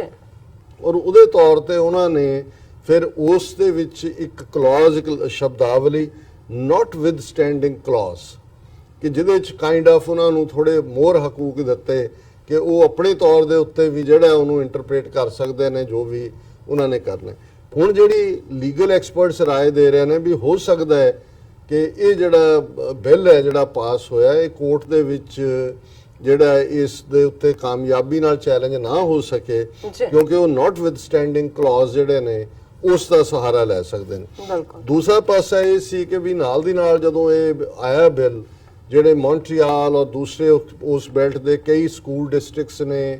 ਕਈ ਮੇਅਰਸ ਨੇ, ਦੂਜਿਆਂ ਨੇ ਕਿਹਾ ਜੀ ਅਸੀਂ ਇਹਨੂੰ ਬਿਲਕੁਲ ਲਾਗੂ ਨਹੀਂ ਕਰਾਂਗੇ। ਔਰ ਜੋ ਹੀ ਇਹ ਬਿੱਲ ਪਾਸ ਹੋ ਰਿਹਾ ਸੀ ਉਹਨਾਂ ਨੇ ਲਾਸਟ ਮਿੰਟ ਦੇ ਉੱਤੇ ਇੱਕ ਜਿਹੜੀ ਹੈ ਅਮੈਂਡਮੈਂਟ ਕਰ ਦਿੱਤੀ ਕਿ ਜੀ ਅਸੀਂ ਇਹਨਾਂ ਦੇ ਉੱਤੇ ਇੰਸਪੈਕਟਰ ਲਾਵਾਂਗੇ ਜਿਹੜੇ ਇਸ ਗੱਲ ਨੂੰ ਯਕੀਨੀ ਬਣਾਉਣਗੇ ਕਿ ਵੀ ਇਹ ਲਾਅ ਲਾਗੂ ਕੀਤਾ ਜਾ ਰਿਹਾ, ਔਰ ਜਿਹੜੇ ਰੁਕਾਵਟ ਬਣਨਗੇ ਉਹਨਾਂ ਦੇ ਖਿਲਾਫ ਡਿਸਪਲਿਨਰੀ ਐਕਸ਼ਨ ਲਿਆ ਜਾਏਗਾ। ਹੁਣ ਦੇਖਣ ਵਾਲੀ ਗੱਲ ਇਹ ਹੈ ਵੀ ਅੱਜ ਤੱਕ ਸਾਊਦੀ ਅਰੇਬੀਆ ਵਰਗੇ ਮੁਲਕ ਨੂੰ ਇਹ ਸਾਰੀਆਂ ਇਹਨਾਂ ਦੀਆਂ ਹਿਊਮਨ ਰਾਈਟਸ ਰਿਪੋਰਟਸ ਉਹਨੂੰ ਭੰਨਦੀਆਂ ਨੇ ਕਿ ਜੀ ਉਹਨਾਂ ਨੇ ਮੋਰਲ ਪੁਲਿਸ ਰੱਖੀ ਹੋਈ ਹੈ ਸਾਊਦੀ ਅਰੇਬੀਆ 'ਚ, ਹੈ ਜਿਹੜੇ ਇਸ ਗੱਲ ਨੂੰ ਯਕੀਨੀ ਬਣਾਉਂਦੇ ਨੇ ਕਿ ਕਿਉਂਕਿ ਇਸਲਾਮਿਕ ਸਟੇਟ ਹੈ ਕਿ ਜਿਹੜੀਆਂ ਇਸਲਾਮਿਕ ਵੈਲਿਊਜ਼ ਨੇ ਉਹ ਪਬਲਿਕਲੀ ਵੀ, ਤੁਹਾਡਾ ਪਹਿਰਾਵਾ ਹੈ, ਬਿਹੇਵੀਅਰ ਹੈ, ਪਾਰਕਾਂ 'ਚ ਤੁਸੀਂ ਕੀ ਕਰਦੇ ਹੋ, ਉਹਦੇ 'ਚ ਕੋਈ ਵੀ ਇਨਡੀਸੈਂਸੀ ਨਾ ਹੋਏ। ਔਰ ਹਮੇਸ਼ਾ ਇਹ ਕਹਿੰਦੇ ਨੇ ਕਿ ਜੀ ਦੇਖੋ ਇਹ ਇੱਕ ਮੋਰਲ ਪੁਲਿਸ ਲਿਆ ਕੇ ਖੜੀ ਕਰ ਦਿੱਤੀ। ਹੁਣ ਇਹ ਜਿਹੜੇ ਤੁਸੀਂ ਇੰਸਪੈਕਟਰ ਵੀ ਲਾਓਗੇ ਦੇਖਣ ਦੇ ਲਈ ਕਿ ਜੀ ਇਹ ਲਾਗੂ ਹੋ ਰਿਹਾ, ਇਹ ਕੀ ਹੈ? ਤੁਸੀਂ ਲੋਕਾਂ ਦੀਆਂ ਧਾਰਮਿਕ ਆਜ਼ਾਦੀਆਂ, ਉਹਨਾਂ ਦਾ ਈਮਾਨ, ਉਸ ਨੂੰ ਚੈਲੰਜ ਕਰ ਰਹੇ ਹੋ। ਔਰ ਇਹ ਜਿਹੜੀ ਸਾਰੀ ਇਸ ਦੀ ਐਕੋ ਮੈਂ ਸਮਝਦਾ ਹਾਂ ਕਿਉਂਕਿ ਯੂਰਪ, ਆਸਟਰੀਆ, ਇਹ ਸਾਰੇ ਦੇ ਵਿੱਚ ਇਹ ਚੱਲ ਰਿਹਾ। ਔਰ ਇਸੇ ਤਰ੍ਹਾਂ ਇਹ ਈਵਨ ਲਾਇਰ, ਈਵਨ ਜਿਹੜੇ ਕਿਊਬੈਕ ਦੇ ਜਾਂ ਜਿਹੜੇ ਹਾਇਰ ਨੇ ਉਹ ਰਿਪਰੈਜ਼ੈਂਟ ਨਹੀਂ ਕਰ ਸਕਣਗੇ ਸਿਰ ਤੇ ਦਸਤਾਰ ਜਾਂ ਹਿਜਾਬ ਔਰ ਦੂਸਰੇ ਜਿਹੜੇ ਸਾਈਨ ਨੇ ਕਰਕੇ। ਔਰ ਇਸੇ ਤਰ੍ਹਾਂ ਹੀ ਅੱਜ ਸਾਨੂੰ ਸਾਡੇ ਮਿੱਤਰ ਔਰ ਟੀਵੀ 84 ਦੇ ਖੈਰ ਖੁਆਹ ਵੀਰ ਹਰਚਰਨ ਸਿੰਘ ਹੋਰਾਂ ਨੇ ਮੈਸੇਜ ਵੀ ਭੇਜਿਆ। ਔਰ ਕੈਲਗਰੀ ਦੇ ਵਿੱਚ ਜਿਹੜਾ ਪ੍ਰੋਮਿਨੈਂਟ ਉਹਨਾਂ ਦਾ CBC ਕੈਨੇਡੀਅਨ ਬ੍ਰਾਡਕਾਸਟਿੰਗ ਕਾਰਪੋਰੇਸ਼ਨ ਵਾਲਿਆਂ ਨੇ ਵੀ ਜਿਹੜੀ ਇੱਕ ਸਟੋਰੀ ਕੀਤੀ ਹੈ, ਕੈਲਗਰੀਅਨਸ concerned Quebec's Bill 21 could lead to wider reaching racism and bigotry. ਸੋ ਉਹਦੇ ਚ ਉਹਨਾਂ ਨੇ ਮੁੱਖ ਤੌਰ ਦੇ ਉੱਤੇ ਸਮਾਇਆ ਚੌਧਰੀ ਜਿਹੜੇ ਨੇ ਉਹ ਕੈਲਗਰੀ, ਹੁਣ ਕੈਲਗਰੀ ਐਲਬਰਟਾ ਸੂਬੇ ਚ ਹੈ, ਪਰ ਕਿਉਂਕਿ ਐਲਬਰਟਾ ਵੀ ਆਪਣੇ ਆਪ ਦੇ ਵਿੱਚ ਇੱਕ ਰਾਈਟ ਝੁਕਾਅ ਵਾਲਾ, ਰਾਈਟ ਵਿੰਗਰਸ ਵਾਲਾ, ਔਰ ਇੱਥੇ ਵੀ ਉਹਨਾਂ ਨੂੰ ਫਿਕਰ ਪਿਆ ਹੈ ਕਿ ਵੀ ਇਹ ਅਲਟੀਮੇਟਲੀ ਜਿਹੜੀ ਕਿਊਬੈਕ ਚ ਐਗਜ਼ਾਮਪਲ ਸੈੱਟ ਹੋ ਰਹੀ ਹੈ, ਇਹ ਤਾਂ ਵਾਈਟ ਸੁਪਰੀਮੈਸਿਸਟ ਔਰ ਜਿਹੜੇ ਇਸ ਕਿਸਮ ਦੇ ਰੇਸਿਸਟ ਨੇ ਉਹਨਾਂ ਨੂੰ ਐਨਕਰੇਜ ਕਰੇਗੀ। ਔਰ ਇਹਦੇ ਚ ਜਿਹੜਾ ਕਾਫੀ ਉਹਨਾਂ ਨੇ ਇਹਨਾਂ ਨੂੰ ਸਮਾਇਆ ਚੌਧਰੀ ਔਰ ਹਰਚਰਨ ਸਿੰਘ ਪ੍ਰਹਾਰ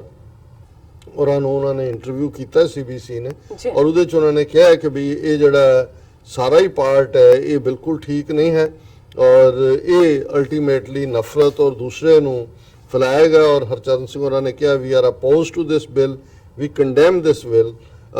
ਬਿਲ। ਔਰ ਉਹਨਾਂ ਨੇ ਕਿਹਾ ਕਿ we Sikhs wear turbans and they can't remove that in public. ਔਰ ਇਹ ਜਿਹੜਾ ਅਨਈਜ਼ ਪੈਦਾ ਕਰਨਾ, ਵਿਜ਼ੀਬਲ ਜਿਹੜੀਆਂ ਮਾਈਨੋਰਿਟੀਜ਼ ਨੇ, ਇਹ ਕੈਨੇਡਾ ਦਾ ਜਿਹੜਾ ਗਲੋਬਲ ਇਮੇਜ ਹੈ ਕਿ ਇਹ ਵੈਲਕਮ ਕਰਦਾ ਇਮੀਗ੍ਰੈਂਟਸ ਨੂੰ ਔਰ ਇਹ ਮਲਟੀਕਲਚਰਲਿਜ਼ਮ ਹੈ, ਇਸ ਸਾਰੇ ਨੂੰ ਜਿਹੜਾ ਇਹ ਹਰਟ ਕਰੇਗਾ। ਸੋ ਮੈਂ ਇਹ ਸਮਝਦਾ ਵੀ ਠੀਕ ਹੈ ਕਿ ਕੁਝ ਚੀਜ਼ਾਂ ਅਸੀਂ ਸਮਝਦੇ ਸੀ ਕਿ ਹੁਣ ਇਹ ਹੱਲ ਹੋ ਗਈਆਂ ਨੇ। ਇਹ ਕੋਈ ਈਜ਼ੀ ਪਾਥ ਨਹੀਂ ਸੀ। 1960ਵਿਆਂ ਦੇ ਵਿੱਚ ਵੀ ਜਦੋਂ ਸਿੱਖ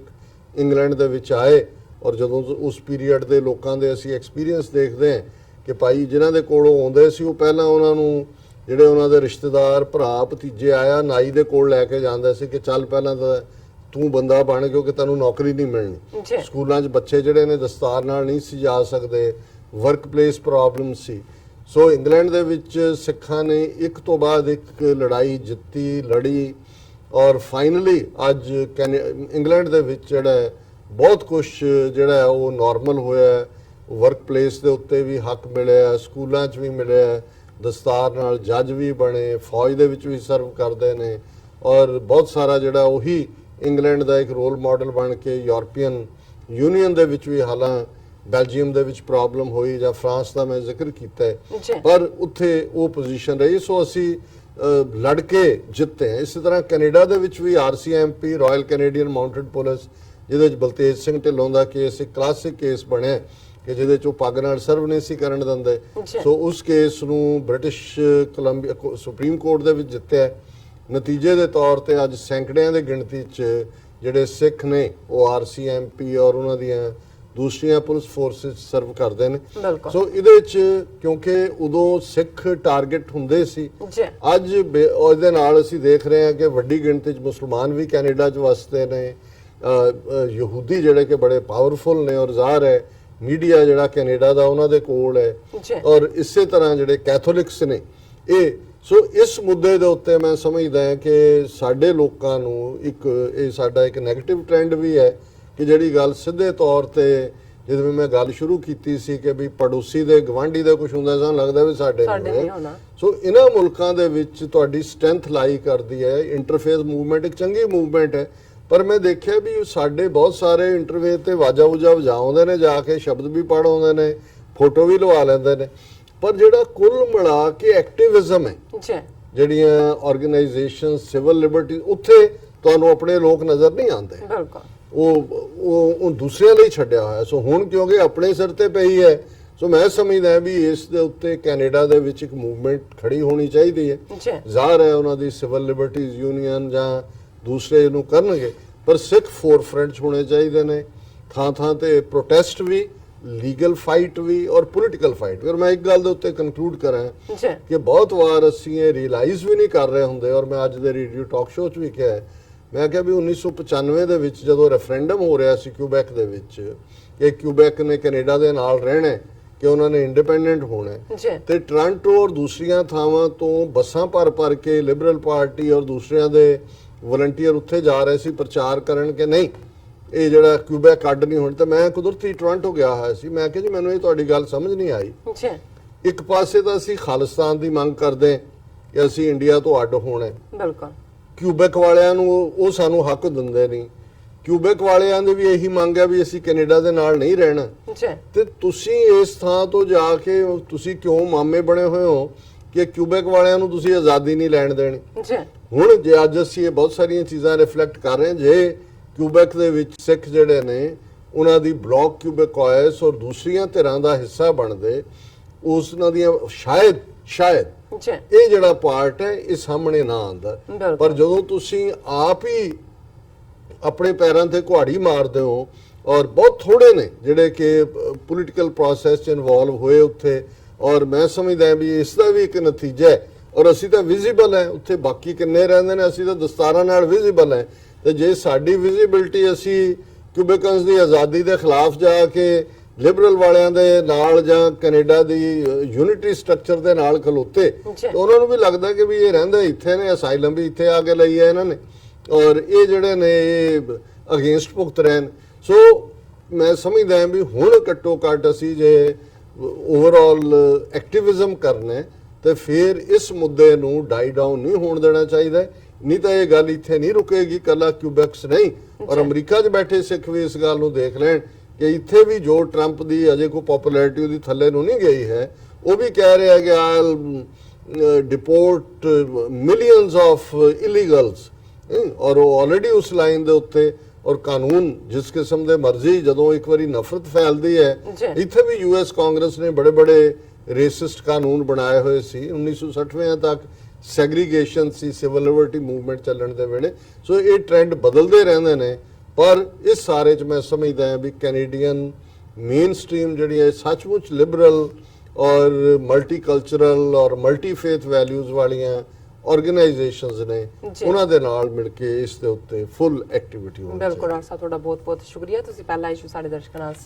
ਸ਼ੇਅਰ ਕੀਤਾ। ਇੱਥੇ ਲੈਣਾ ਬ੍ਰੇਕ ਤੋਂ ਪਹਿਲਾਂ ਅਸੀਂ ਆਪਣੇ ਦਰਸ਼ਕਾਂ ਤੇ ਸਰੋਤਿਆਂ ਨੂੰ ਅਪੀਲ ਤੇ ਬੇਨਤੀ ਕਰਦੇ ਹਾਂ ਵਿਊਅਰਸ, ਜਿਸ ਤਰ੍ਹਾਂ ਕਿ ਤੁਸੀਂ ਜਾਣਦੇ ਹੋ ਕਿ ਟੀਵੀ 84 ਇੱਕ ਪੰਥਕ ਚੈਨਲ ਹੈ। ਟੀਵੀ 84 ਸਿੱਖਾਂ, ਕਸ਼ਮੀਰੀਆਂ ਅਤੇ ਭਾਰਤ ਦੀਆਂ ਨੌਰਥ ਸਟੇਟਾਂ ਦੇ ਲੋਕਾਂ ਦੇ ਸਵੈ-ਨਿਰਣੇ ਦੇ ਹੱਕਾਂ ਦਾ ਹਾਮੀ ਹੈ। ਅਸੀਂ ਚਾਹਾਂਗੇ ਕਿ ਤੁਸੀਂ ਟੀਵੀ 84 ਦੀ ਚੜ੍ਹਦੀ ਕਲਾ ਲਈ ਵੱਧ ਤੋਂ ਵੱਧ ਡੋਨੇਟ ਕਰੋ। ਡੋਨੇਟ ਕਰਨ ਲਈ ਸਾਡੀ ਵੈਬਸਾਈਟ tv84.tv ਤੇ ਜਾ ਕੇ ਪੇਪਲ ਦੀ ਵਰਤੋਂ ਕਰਕੇ ਵਨ ਟਾਈਮ ਡੋਨੇਟ ਕਰ ਸਕਦੇ ਹੋ, ਮੰਥਲੀ ਡੋਨੇਟ ਵੀ ਕਰ ਸਕਦੇ ਹੋ। ਤੁਸੀਂ ਟੀਵੀ 84 ਦੇ ਨਾਮ ਤੇ ਚੈੱਕ ਬਣਾ ਕੇ ਸਾਨੂੰ ਮੇਲ ਵੀ ਕਰ ਸਕਦੇ ਹੋ ਸਾਡੇ ਇਸ ਪਤੇ ਤੇ 36-01 37th Avenue, Long Island City, New York 11101 USA, ਜਾਂ ਫਿਰ ਤੁਸੀਂ ਸਾਨੂੰ ਫੋਨ ਰਾਹੀਂ ਵੀ ਸੰਪਰਕ ਕਰ ਸਕਦੇ ਹੋ ਸਾਡੇ ਫੋਨ ਨੰਬਰ ਤੇ 5164060694। Thank you so much viewers. ਵਿਚਾਰਾਂ ਦਾ ਸਿਲਸਿਲਾ ਇਸ ਤਰ੍ਹਾਂ ਚੱਲਦਾ ਰਹੇਗਾ। ਮਿਲਦੇ ਹਾਂ ਛੋਟੇ ਜਿਹੇ ਵਕਫੇ ਤੋਂ ਬਾਅਦ।